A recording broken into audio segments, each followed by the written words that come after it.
हर व्यक्ति शंकराचार्य नहीं लिख सकता। और अगर वो शंकराचार्य थे तो क्यों आप लोगों ने लाठीचार्ज किया था वाराणसी में? व्यक्ति हर पीठ के आचार्य के रूप में जाकर के जहां तहां वातावरण खराब नहीं कर सकता। कोई व्यक्ति किसी कानून से ऊपर नहीं हो सकता। जगत गुरु शंकराचार्य ने देश के अंदर 4 कोनों में 4 पीठों की स्थापना की। उत्तर प्रदेश के मुख्यमंत्री योगी आदित्यनाथ ने शंकराचार्य अविमुक्तेश्वरानंद सरस्वती विवाद पर चुप्पी तोड़ी है।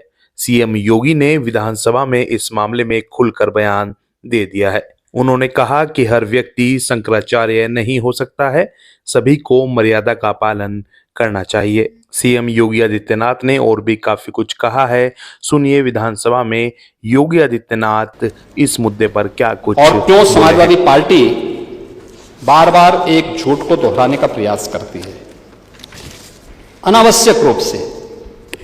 यानी जो मुद्दा नहीं था उसको जानबूझ करके मुद्दा बना करके और उसके माध्यम से जो चीजें प्रयास किया गया। मैं कहता हूं, क्या हर व्यक्ति अपने लिए मुख्यमंत्री बनकर के प्रदेश के अंदर घूम जाएगा? कोई भी मंत्री का बोर्ड लगा करके घूम जाएगा? कोई भी समाजवादी पार्टी का राष्ट्रीय अध्यक्ष बनकर के कोई घूम जाएगा? एक सिस्टम है, एक व्यवस्था है। भारत के सनातन धर्म की भी यही व्यवस्थाएं हैं।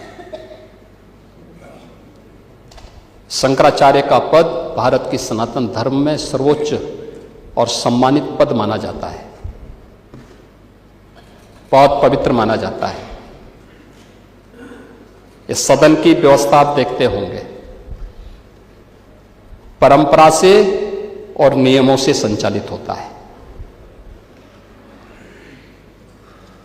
माघ मेला है, मौनी अमावस्या के दिन 4.5 करोड़ श्रद्धालु आया है। सबके लिए एक व्यवस्था बनाई गई है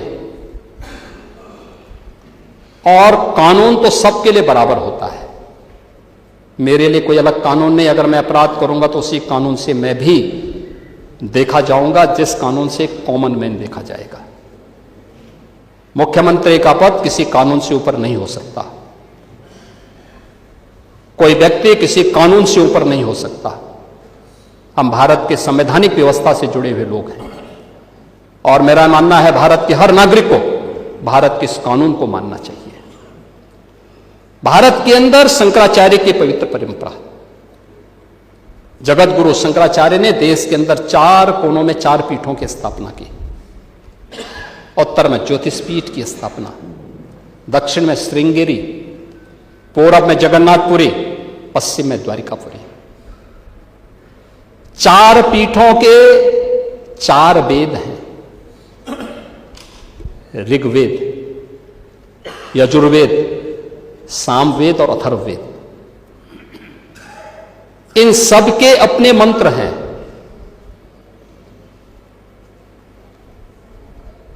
ऋग्वेद, इसका मंत्र प्रज्ञानम ब्रह्म,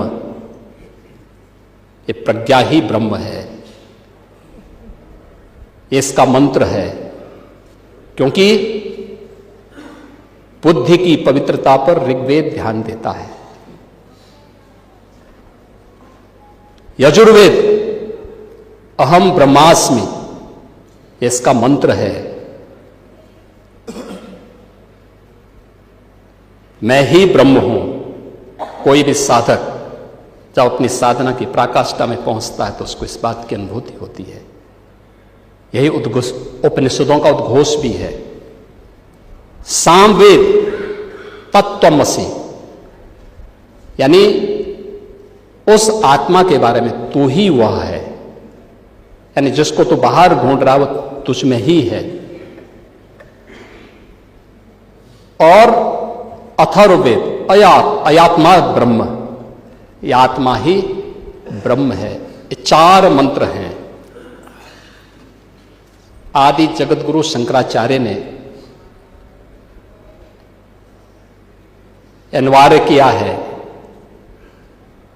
जिस पीठ के लिए जो योग्य पात्र होगा उसका मन, उसका भाष्य, आज की भाषा में आप कह सकते हैं थीसिस, वह विद्वत परिषद के द्वारा अप्रूव की हुई, उसके द्वारा और फिर उस परंपरा के द्वारा उसको मान्य किया गया। हर व्यक्ति शंकराचार्य नहीं लिख सकता। हर व्यक्ति हर पीठ के आचार्य के रूप में जाकर के जहां तहां वातावरण खराब नहीं कर सकता। उन मर्यादाओं का पालन सबको करना होगा। और अगर वो शंकराचार्य थे तो क्यों आप लोगों ने लाठीचार्ज किया था वाराणसी में? क्यों एफआईआर लॉन्च किया था? आप नैतिकता की बात करते हैं। 4.5 करोड़ श्रद्धालु जहां पर आए हों, वहां पर जो एग्जिट गेट है, जहां से श्रद्धालु बाहर निकल रहा है स्नान करके,